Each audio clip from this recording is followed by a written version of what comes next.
Hello, everyone, and welcome to episode 1 of the Remain Undefinable podcast. I'm your host, Sadie Gibbs. Today, we're going to be speaking about self worth, and I say touching on it because I just think it's so vast, a bit like the neurodivergent community. Self worth can mean so many different things to different people, and it can have so many different levels.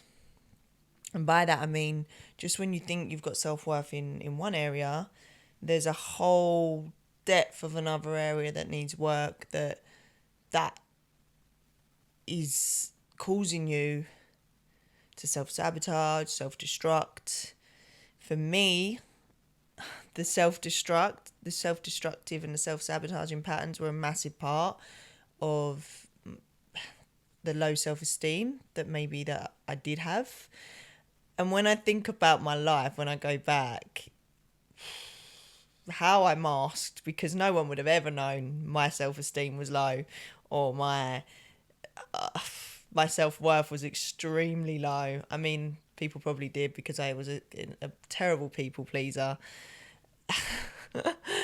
I masked throughout my 20s, getting myself in completely ridiculous drunken states because just to mask the fact that my anxiety was terrible in social environments and around social groups. And it's been the last year that I started having panic attacks in 2020, start of 2023. I started having anxiety attacks and I'd never had them. And I think this is when I started to unmask the ADHD that I've had my entire life, the neurodivergent brain, because I also think I'm a little bit on the autistic spectrum. I'm saying that because I worked in a prison for a period of time, which you'll find out all about me. But I worked in a prison during lockdown, teaching healthy living to the young offenders, and we had to do because there's a lot of autistic and a lot of ADHD within a prison, so we had to go on a course just to understand autism, and I did all the tests, and the guy goes to me at the end, "Are you autistic?" And I went, "Not that I know of." And he went, "I'm not here to diagnose." And I just knew it. And I was like, yes, I thought my organisation, like when I was younger, if people came in my room and moved things, I'd know that something had been moved, like even at the slightest angle. But that also comes down to controlling your environment. And like OCD is massively about controlling your environment. Maybe you grew up with an extremely controlling mum, or there's other reasons around it, but I'm going to dive into my issues and the things that I've worked through in order to build my self-worth and my value myself to this point. And I am still shedding, and by shedding I mean unbecoming so much in order to step into who I'm meant to be. At the moment, I'm just touching the surface because it's crazy when I think back to the things and the self-sabotaging and the self-destructive things that I did throughout my 20s. Like, I just was not there for myself. If I could go back, I would give that girl a hug. I would give her a hug and just say, everything's going to be all right.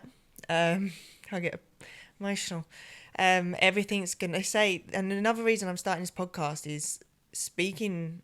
I've found the more I open up my throat chakra and the more I speak, it's healing. And speak to heal, always. Speak your truth, speak your experiences, speak what you've learned from them, and don't hold back. It's so important. But that's somewhere I'm trying to get a lot better in, because it definitely was a big factor in my career that was going to hold me back in wrestling. The fact that my throat chakra was just always blocked. Like, I'd have promos and stuff in my head, but if I went to Sam, I would probably freeze up if I went to do it in a camera or something. But back to it. I was touching on... I got all emotional and I forgot what I was talking about. this is frustrating, but I want to show this because I'm not going to pause and edit this, because this is all part of being ADHD as well, and having a neurodivergent brain. Like, you have so much going on in your head at one go that you could be talking about something and then the emotions take over and then you've completely forgotten what you were saying, which is really frustrating because I felt like I was on something very good. But I think I was touching on the that was it, the self-sabotage and the self-destructive patterns. I'd go back and give her a hug and say, you're safe, you're secure, you're loved, because I think I was just screaming out for love, and to feel loved, to feel accepted, to feel all those things. And I think deep down I just never felt safe, and I always felt like I was chasing what felt like, and this is where I'm going to touch on my truth with my relationship with my mum and dad. And they've done their best. And going back to, I've got a best friend who's 46, and she speaks about the generation because she's kind of more near my mum and dad's age. And she's not, but she's close. So she kind of resonates and says to me that the generation back then was kind of suck it up and get on with it. It weren't like it is now, where there's so much knowledge and so much stuff out there where we can educate ourselves on the psychology of how you should be treated, and the trauma response to things. Like, there's so much out there to all this now, which is amazing. But once you start diving into the healing, I'm going to do the healing journey, because it's a minefield. I started properly 4 years ago on mine, when I moved out from my family home. And the first thing I dove into was my relationship with my mum. And this is why I'm touching on the self-worth, because it's not going to be done in one episode. But the relationship with my mum, my mum and my dad split up when I was 10 or 8. I didn't take that breakup well at all. As far as I'm concerned, my dad was leaving me. But when my dad left, we also lost our mum, because she was just broken and struggling, and to then have to bring up 4 kids, and you're kind of left in that situation. And it did feel like we had a kind of absent dad. He was absent, and I would scream out for attention. God, when I started drinking. And when I say we started drinking, when you're 16 to 18, we all drank out in the streets. And I'd always get to a point where I was so drunk and ring my dad, like wanting him to come get me, or I look back at that now, and like I said, I just want to give that girl a hug and just say, like, you're loved, you're safe, you're secure, because I just think that's all she craved. But when I moved out, I started on the journey with my mum, because there's so much hurt people, and I know that's thrown around a lot, but it's true. And I think often it's the closest people to you. Unfortunately, my mum was very hurt. She closed herself off to all of us kids, and I guess became in a state of like a narcissistic state, which is she's trapped in her own fears and her own pain and her own struggles, and we no longer were, how do I word it? We were kind of just another struggle and another resentment, that's what it felt when I look back. She did her absolute best, and I'm so grateful. I wouldn't change my mum for the world, but the pain that we endured, or that I am going to talk as from my perspective, the pain that I went through with losing that connection with my mum, and having to do everything for myself, sort of emotionally. When I say having to do everything for myself, I mean emotionally. I've carried myself to this point. I've never had, I don't think we had someone come in and say, how are you, how you feeling, especially throughout the breakup. And all this where you do feel like you're just pushed aside and you've lost your mum and dad. We need our mums and dads. We need a parent figure in our life. We need to feel like we have that safety net, not just in our physical realm, but in an emotional way. It's, you know, and I think when you don't have that dependence, and your emotions are kind of, okay, I can't be sad right now because my mum's sad, like this, I can't, you know, we can't express that we're struggling with the breakup, or that we're broken as well and it's hurt us and we're now part of a broken home. It's you kind of just push it down, and I don't think you deal with it, and this is where the trauma builds up into your adult life, and you go into your adult life maybe going for relationships that are emotionally unavailable because you did feel like you grew up with an absent dad and you had to chase his love all the time, and now you're going for men where you've got to chase, or that don't commit to you, or that it's that whole thing of daddy issues or mummy issues. It's not funny.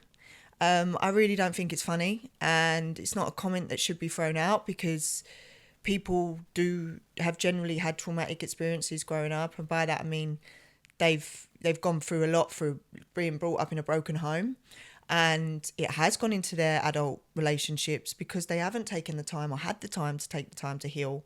Then they get into adult relationships, myself, that are also extremely traumatic and, you know, abusive and somewhat. And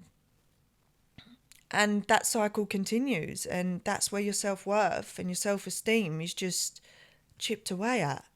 And before you know it, there's the levels of healing you've got to do to get to the root of the problem, and why you have attachments to certain relationships that have treated you really badly. Why would you stay in it? Why would you try and teach someone how you should be treated? Why would you not just walk away? Because someone who's been brought up in a loving, compassionate, you know, emotionally safe environment where they can express themselves and speak about their emotions, and they maybe don't have and this is where we're going to go into the chakras, they don't have the fears and the insecurities that would cause them to feel like they do have to chase love, because maybe they've done that their entire life, felt like they've had to earn love or seek that validation in some way or shape, form.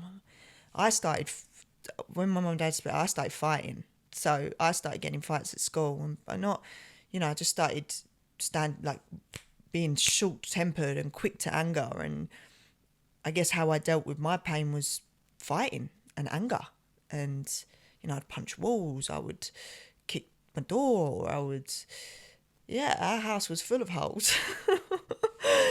It's not funny. Again, why am I laughing? It's not nice being, growing up in a house where doors are slammed, holes are in walls, and it becomes the norm. And then you get it in your relationship, and I got to a point where I was like, I'm not having this for my family. If I get the opportunity to have a family one day, it will not be this crazy, destructive. What's the other D word? There's another one that I'm looking for. Disordered? I don't know. But just basically a destructive household that is. No. And that I put a stop to it, and the only way I've been able to break these cycles is by starting this journey of standing up for myself and healing and saying what's right and wrong with my mum, my dad. I've done a lot of work with my mum and expressed a lot. Everyone has their own pain, and everyone's at a different point of healing. Put that on silent.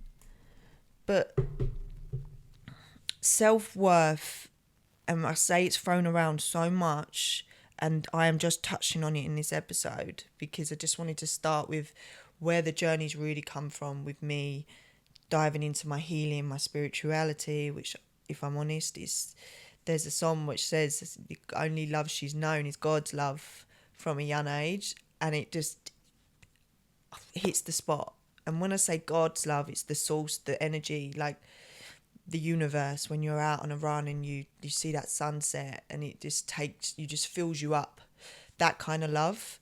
And that's what's got me to this point, and that's why now my relationship with the source and God, however we look at it, I believe in something bigger than myself, And I'm really trying to home in on that connection, that relationship, because it does fill me up. It does heal me. It does allow me to lead with love and not fear. And I think that's one of the main issues with low self-esteem and low self-worth. If you've, maybe been bullied when you were younger, that can create so much trauma, which you take into your adult life. There's so many things. There's all different. Everyone's got trauma. Everyone's been affected some way growing up. Your mum and dads have got trauma and cycles, which unfortunately they've carried on into their family life and their kids. And it gets to a point where someone has to go and break that generational cycle of... For me, and I'm going to finish this episode because I've touched on quite a lot, but I'm going to be expanding on this in all the episodes to come. For me, what started my self-worth and journey is finding out what love is. What is love to me? And start giving that to myself. And I think love for me, I don't think this is what it is for me. Love is a state of being. It's a state of not expecting, not holding resentment, open communication. It's being compassionate, patient, understanding. And it is generally what we are. Love is what we are. It's not something that we gain. It's not something that we can objectify. It is generally what we are. It's an energy. It's an aura. That's what love is for me. And since I've started tapping into that and giving it to myself, that's where I've started to build my self-worth and to value myself, respect myself, stand up for myself, walk away from situations even though I am still in love with the person. And that's a whole nother thing. We'll go into relationships, but love is just being, and it's something that overrides fear. And if you're angry a lot, because I spent a lot of my 20s and teens being a very angry person, very angry person. I thought it was me being tough. I'm tough. It weren't. I was scared to be vulnerable. I was scared. I spent most of my teen years and my 20s scared and voiding it with a tough front. But I was scared. I didn't feel secure. I felt unsafe. I would then get in relationships that made me feel more unsafe, more insecure, and the journey just continues. But all through this, my mindset and my love, and that's what I mean by the state of being, the grace in my presence has always got me through. And I've even got by grace through faith tattooed on me. And my first character in wrestling was the Amazing Grace.